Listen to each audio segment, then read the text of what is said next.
कल्याण करने वाली इस कुदरत प्रकृति की जय अर्थात जोहार। हम लोग उनका भी कल्याण चाहते हैं जो हमारे विरोध में काम कर रहे हैं। हम लोग उनका भी कल्याण चाहते हैं जो हमारे दुश्मन है। हम लोग उनका भी कल्याण चाहते हैं जो राणा पुंजा भील को राजपूत बता रहे हैं। उनका भी कल्याण चाहते हैं कि जाओ भाई फलो फूटो नाव खाओ आगे बढ़ो, लेकिन भीलों को भीली रहने दो, उसको राजपूत बनाने की हिमाकत मत करो। ये हम लोग कह रहे हैं। और मैंने गए साल भी आपको कहा था, गए साल आपको रोका गया था। ये पूरा पानरवा छावनी बना दिया था पुलिस की ओर से। उदयपुर से पुलिस आई थी, जगह जगह से पुलिस आई थी और हर आदिवासी को बोला था वहां नहीं जाना, गोलियां चलेगी, वहां नहीं जाना, मार पिटाई होगा, वहां नहीं जाना, ये होगा। लेकिन इस साल देख लो आप लोग, पुलिस प्रशासन हो सकता है कि दुखी आपकी सेवा में उपस्थित हो, लेकिन 2 गाड़ियां उधर लगा दी है जो दूसरी तरफ पुंजा भील की जयंती मना रहे। क्या मना रहे? देखो कुदरत का करिश्मा, देखो पावर ऑफ जोहार। उन लोगों को भी मजबूर होना पड़ा और आज हमारे भील परिवार होड़की में पैदा हुए, सोलंकी नहीं होड़की में पैदा हुए, वो थोड़े पढ़े लिखे लोग हो गए, इसलिए हमारे भीली शब्द को स लगा के कर रहे हो। तो बहुत बहुत धन्यवाद आपको भी, कम से कम आज भीलों ने जगाया और आप लोग भी हमारे राणा पुंजा भील की जयंती मनाने लगे, इसलिए उनके लिए बजाओ तालियां। हम तो तालियां बजाते हैं अपने आप में। और मैं उन लोगों को कहना चाहता हूं जो लोग सोलंकी शब्द का इस्तेमाल कर रहे हैं। मैंने गए साल भी कहा था और इस साल भी कह के जाऊंगा, भीलों में एक गोत्र है होड़की। क्या है? होड़की। अपन थोड़ा सा आगे जाते हैं मध्य प्रदेश के इलाके में, तो जो होड़की है कुछ पढ़ लिख गए, वो सोलंकी शब्द का इस्तेमाल करते हैं। तो होड़की थोड़ा सा उनको अच्छा नहीं लगा, या फिर आगे वाले ने ह की जगह स कर दिया, जिसकी वजह से वो सोलंकी हो गए। मध्य प्रदेश के झाबुआ इलाके में, गुजरात के दाहोद इलाके में, उससे आगे इलाके में बहुत सारे आदिवासी परिवार भीलगढ़ गोत्र के होड़की सोलंकी परिवार है। उस राणा पुंजा भील की बात करते हैं हम, ना कि आपके इस सोलंकी की बात करते हैं। इसलिए अगर ये कहते हो कि हम तो राणा पुंजा राजपूत की मना रहे हैं, तो मनाइए भाई, आप राणा पुंजा राजपूत की मनाइए। और हम लोग 1576 के अंदर राणा महाराणा प्रताप का जो साथी था और इस इलाके का राजा था, उस राणा पुंजा भील की जयंती मना रहे हैं, ना कि आपके राणा पुंजा सोलंकी की जयंती मना रहे। ये आपको उनको कहना होगा। हम हमारे पुरखों की मना रहे, शुक्र करो कि आप लोग भी मना रहे हो। हम गए साल मना के गए थे, थोड़ा पानी वालों पे, हम गए साल मना के गए थे। उसके बाद में इस इलाके में कौन लोग आए थे भाई? उसी जगह पे कोई लोग आए थे? जगदीश, कोई सेना फेना आई थी, मुझे नहीं पता। सेना फेना कोई भी आया होगा। ये वो जगदीश बोला वो आंडू पांडू ऐसे लोग आए होंगे, हमारा उससे कोई लेना देना नहीं। लेकिन वो लोग आए थे और वो लोग बोल के गए और आपको गालियां देके गए। आप लोगों का खून उबाल नहीं माना। तो हम लोग डूंगरपुर से, कोई बांसवाड़ा से, कोई कहां से, सिर्फ यहाँ भाषण देने आते हैं क्या? भाषण दिया, तालियां बजाई, शाम को घर से आके सो गए, दूसरे दिन कोई और झापट मारी, ये मेरे को मारा। ऐसा नहीं करना आप लोगों को। झापट का बदला झापट है, झापट का बदला संविधान है। संविधान में जो आपको एक्ट दे रखे हैं, जो राइट दे रखा है, उसका इस्तेमाल करना है। वहां से आपको मारेंगे, यहां से मारेंगे और आप वहां आवाज दोगे, हम लोग आएंगे, लेकिन लेट हो जाएगी। हमको आने में 2 घंटा लगेगा, 3 घंटा लगेगा, समय लग सकता है। इससे पहले आप लोगों को तैयारी करनी है। तो हमें तैयार था वो पड़ेगा अपने आप में।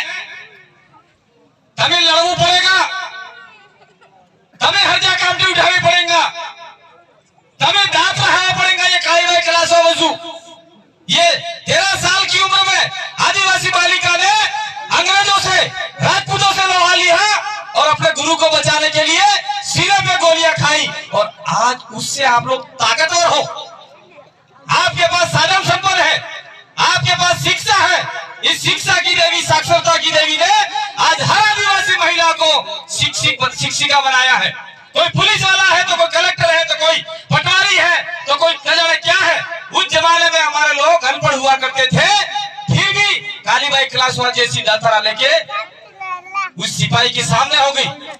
आज इतने कमजोर तो नहीं हो आप लोग, आप में वो ताकत है। और दूसरी बात मैं आपको ये भी कहना चाह रहा हूं, अगर आपको कोई उंगली उड़ाता है, आपको कोई टच करने की कोशिश करता है, तो अभी आपने मानगढ़ पे देखा ही था 17 जुलाई को, देखा कि देखा 17 जुलाई को जो नहीं आए थे सोशल मीडिया के मार्फत से एक आह्वान पे 4 से 5 लाख आदिवासी इकट्ठा हुए मानगढ़ पर। उसके दूसरे महीने में 9 अगस्त विश्व आदिवासी दिवस को आपके फलासिया में देख लो, हजारों की संख्या में लोग इकट्ठा हुए कि नहीं हुए।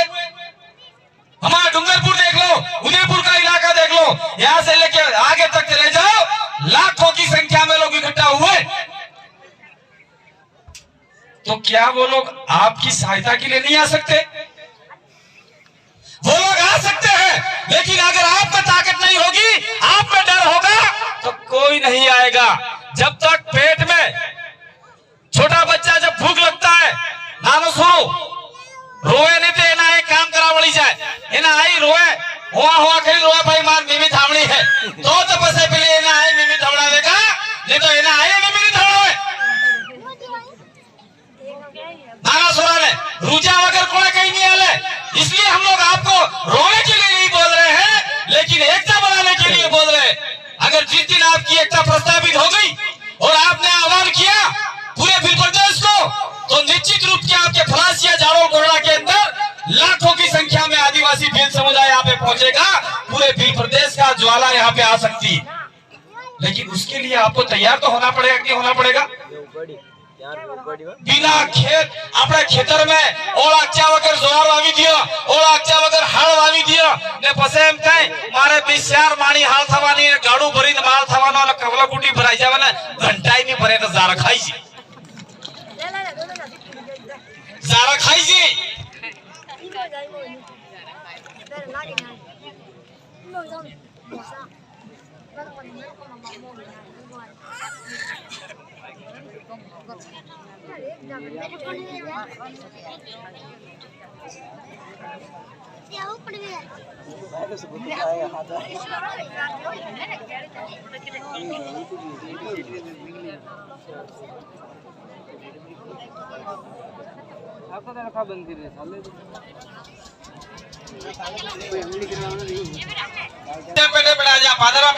लाइट का भी रखी। ये लोग आपको आपकी ताकत और आपकी आवाज को आगे नहीं जाने देना चाहते। ये लोग हर हमेशा बखेड़ा खड़ा करेंगे, आपके रास्ते में कांटा बनेंगे, लेकिन आपको तैयार होके वो कांटे साफ करने होंगे। रास्ता खुद बनाना। अगर कांटे साफ किए तो वहां से भी लोग आएंगे, इधर से भी लोग आएंगे, सभी जगह से लोग आएंगे। तो आपकी एकता का जो सूत्रपात होगा उससे यहाँ की ताकत ज्यादा आगे बढ़ेगी। दूसरी बात में साथ साथ में यह कहना चाह रहा हूँ, राजू भाई आए थे यहाँ पे मांडवा कोटला से, मांडवा से ही थे राजू भाई आए थे। उस समय पूर्व में एक छोटी मोटी सभा भी हुई थी, लेकिन हमने कहा था कि हम लोग थोड़े व्यस्त हैं, आप लोग थोड़ा सा इंतजार कीजिए, पूरे भील प्रदेश का कारवा हम लोग कोटा के अंदर लेके आएंगे।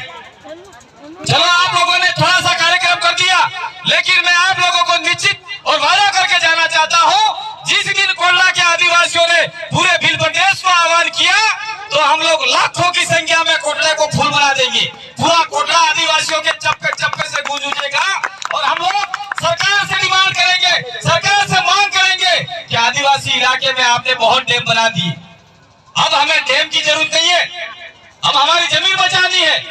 अगर वहां के लोग तैयार हो गए, खलासिया के तैयार हो गए और जालोल के तैयार हो गए, तो कोटला में निश्चित रूप से आपका जो दो डैम बन रहे हैं वो डैम आने वाले समय में नहीं बनेंगे। अगर फिर भी बनाने का प्रयास करते हैं तो हर आदिवासी छोटा मोटा चंदा करो, आगे की लड़ाई हम लोग आगे तक जाके लड़ सकते। मैं ताजा उदाहरण देता हूं आपको, 2011 के अंदर उड़ीसा के अंदर नियमगिरी पहाड़ी है, उस पहाड़ी की खुदाई वेदांता जजमेंट को दिया, वेदांता को दिया था, जो हिंदुस्तान जिंक लिमिटेड आपका जावर माइंस के अंदर है, उसको दिया था। वो करोड़पति अरबोपति कंपनी है जो पूरे आदिवासी इलाके को खोखला कर गई। तो नियमगिरी पहाड़ी के ऊपर सोना है और उसको खोदने के लिए वहां पर सरकार से उन्होंने पट्टा ले लिया और वहां के आदिवासियों ने तय किया कि ये पहाड़ हमको बचाना है। ये जमीन से एक पत्थर को रोपा और वहां पे वो लोग बैठ गए और लोगों ने कहा कि ये पहाड़ हमारा भगवान है। आड़ा डोंगरे आमे ने खुतरवा दिए। वो लोग अनपढ़ थे, पढ़े लिखे नहीं थे, उनको कथा का नहीं आता था, संविधान के बारे में जानकारी नहीं थी। लड़ाई लड़ी, ग्राम सभा बना के वहां पे शिलालेख गड़ा और प्रस्ताव भी कोई छोटे मोटे लोग पढ़े लिखे थे उन्होंने लिखा और आगे तक भेज दिया। वो उड़ीसा के हाई कोर्ट में के मुकदमा हार गए। फिर कोई एनजीओ, कोई संस्था जो आदिवासी हितैषी थी, वो एनजीओ ने आदिवासियों को सपोर्ट किया और सुप्रीम कोर्ट के अंदर वो मुकदमा चला। और 2011 से 2013 के बीच में एक बहुत बड़ा फैसला आया। क्या फैसला आया कि आदिवासियों के बारे में सुप्रीम कोर्ट कोई फैसला नहीं ले सकती। आदिवासियों की कार्यपालिका, व्यवस्थापिका और न्यायपालिका का अंतिम पावर आदिवासियों की ग्राम सभा को है। तो ये पावर आपके पास में है तो आपको इस पावर से रूबरू होना होगा, ये ताकत समझनी होगी। अगर ये ताकत जिस दिन समझ गए उस दिन कलेक्टर का कोई भी डिजायर, कोई भी कागज, मुख्यमंत्री का कोई भी कागज या राज्यपाल का कोई भी कागज इस इलाके में लागू नहीं होगा। राज्यपाल को मजबूर होना पड़ेगा सोचने के लिए कि आदिवासियों की जो परंपरा है, आदिवासियों के जो कानून है, उससे ऊपर उठकर हम नहीं जा सकते। जब सुप्रीम कोर्ट बोल रहा है तो कलेक्टर क्या चीज है, जब सुप्रीम कोर्ट बोल रहा है तो मुख्यमंत्री क्या चीज है, जब सुप्रीम कोर्ट बोल रहा है तो ट्राइबल मिनिस्ट्री क्या चीज है, इसका भी हमें थोड़ा ध्यान होना चाहिए, ज्ञान होना चाहिए। और जिस दिन ये ज्ञान हमको हो गया उस दिन निश्चित रूप से अपनी जमीनों को बचाने के लिए हमें ज्यादा मशक्कत करने की जरूरत नहीं है। इसी के साथ साथ में ये जो आपका पी रामी रेड्डी का जजमेंट आया है सुप्रीम कोर्ट का, उसमें भी ये लिखा गया है कि आदिवासी इलाके में सीधे तरीके से आदिवासियों के ऊपर आईपीसी 1860 और सीआरपीसी की धारा सीधे तरीके से आपके ऊपर लागू नहीं होगी, ये भी कहा गया है। लेकिन यहाँ पुलिस वाले जबरन आते हैं, आदिवासियों को जबरन पकड़ के ले जाते हैं, फर्जी मुकदमे बनाते हैं। उन मुकदमों को बचने के लिए भी हमें सुप्रीम कोर्ट का और ग्राम सभा का सहारा लेने की जरूरत है। कहने के लिए बहुत सारी बातें, हम लोग आज इस कार्यक्रम में नहीं आने वाले थे। मैं भी 19 तारीख से लगातार बोल रहा हूँ और जो गला बैठा हुआ है, फिर भी विशेष आग्रह पे हमने सोचा कि नहीं जाना चाहिए। इसलिए जाना चाहिए कि पास में एक और जयंती मनाई जा रही, हो सकता है माहौल बिगड़े और हमारे जाने से वो माहौल सुधरे। इसलिए हम लोग दोबारा इस पानारवा की धरती पे आपके बीच में आए और निश्चित रूप से मुझे विश्वास, हमें विश्वास हो गया, जितने भी लोग बैठे हुए उनको विश्वास हो गया कि हमारे आने की वजह से माहौल ज्यादा यहाँ का शांति प्रिय हो गया और ताकतवर हो गया और वहां का माहौल ठंडा हो गया, खत्म हो गया। ये पावर आप लोगों ने दिखाया। तो आने वाले समय में अगर आप लोग ऐसे ही ताकतवर बने रहे और जितनी भी बातें हमारे वक्ताओं ने बताई और मेरे पीछे जो भी वक्ता बातें बताएंगे, वो बातें अगर आप लोग अमल में लाएंगे, अगर आगे बढ़ने का प्रयास करेंगे तो निश्चित रूप से हमारी सफलता कदमों में छूमेगी। दूसरी बात, अभी जगदीश भाई और बता रहे थे, मैं उसको आगे बढ़ाना चाहता हूँ। क्या आपने सुना मोटरसाइकिल फटफट गियर में खावाना दाना नहीं મળે, सोका हारू हाल में भागते हैं ने बार साड़ा बाजार पड़ी क्या, खेतरे फाटी गए, टूटी गए, बजारा टूटी गया, फिर भी सुनो एम के ये आई माटे मोटरसाइकिल जूझे फटफट जूझे, हमारे पापा मोटरसाइकिल जूझे फटफट जूझे। और वो ऐसा बाइक लाते हैं पीछे से इतनी लंबी गदड़े जैसी, गदड़ों में वो सीधा आता है, वो गाड़ी इतनी पीछे होती है कि पीछे बैठने वाला इतना लंबा होता है और वो बिना हेलमेट से गाड़ी चलाते हैं। तो जगदीश भाई की बात को मैं आगे बता रहा हूँ, बिना हेलमेट से गाड़ी चलाते हैं, सोम घाटे से उतरते हुए अगर गिर गए तो उनके माथे का आमलेट बन जाता है। आमलेट आमलेट बन जाता है और उस आमलेट की कोई कीमत नहीं आती है। इसलिए कीमत नहीं आती है क्योंकि उसका इंश्योरेंस नहीं होता, गाड़ी के कागजात नहीं होते, हेलमेट नहीं पहना होता है, तो उसका आमलेट बनना तो तय है। और आमलेट बनना तय है तो फिर वो थोड़ा मरी जाए और बाद में ना आए रोए दिगरा मारा जाता है जो करीब साथी कुटी कुटी हुए। अगर मान लो अगर उसका है हेलमेट पहना हुआ है, इंश्योरेंस किया हुआ है, अगर फिर भी वो आदमी मर जाता है तो कम से कम 2 से 5 लाख रुपया आपके मृत परिवारों को इंश्योरेंस के मार्फत से देके जाएगा। तब उसकी मार होते हुए ये कह सकती है दिगरा मारा गियो दिगियो पर 5 लाख आली गियो। ये बात तो कम से कम निकल के आएगी। हम आदिवासियों को मारना नहीं चाहते, आदिवासियों को कोई भला बुरा नहीं कहना चाहते, लेकिन जो लोग हमारे सुधरना नहीं चाहते उन लोगों को मेरा एक संदेश है कि आने वाले समय में सुधरिए और आगे बढ़िए। दूसरी बात मैं कहना चाह रहा हूं, सभी ने फोकस दिया है बालिका शिक्षा को लेके। पुंजा भील जो लड़े वो महाराणा प्रताप को बचाने के लिए लड़े और महाराणा प्रताप के साथ साथ में हमारे इलाके में दूसरे लोग नहीं आए तो हम साथ साथ में मिलकर लड़ रहे हैं। ऐसा करके लड़े, क्यों लड़े कि हमारी जंगलें बचे, हमारे जमीनें बचे, हमारे संवैधानिक अधिकार बचे। उस समय भी हमारे अधिकार थे जो कस्टमरी परंपरा के थे, जो संविधान में एज टू एज रखे गए। जयपाल सिंह मुंडा की लड़ाई की वजह से वो रखे गए, बाकी सारे लोग काटने वाले थे। और ये अधिकार अभी डॉक्टर साहब ने बताया जो दिल्ली यूनिवर्सिटी से आए हुए महंगे मेहमान, उन्होंने बताया कि हमारी लड़ाई तिलका मांझी से हुई, लेकिन उससे भी पहले आदिवासी लोग बहुत लड़ाइयां लड़ रहे थे और लड़ाइयां लड़ते लड़ते तिलका मांझी लड़े, बहुत सारे लोग लड़े और 1855 का जो लड़ाई हुई संथाल विद्रोह, हुल क्रांति कहते हैं जिसको, उसके अंदर 30,000 आदिवासी मारे गए। और तब अंग्रेजों ने देखा कि यार ये लोग क्यों लड़ रहे हैं, किसने लड़ रहे हैं, तो वो अपनी परंपरा बचाने के लिए लड़ रहे थे।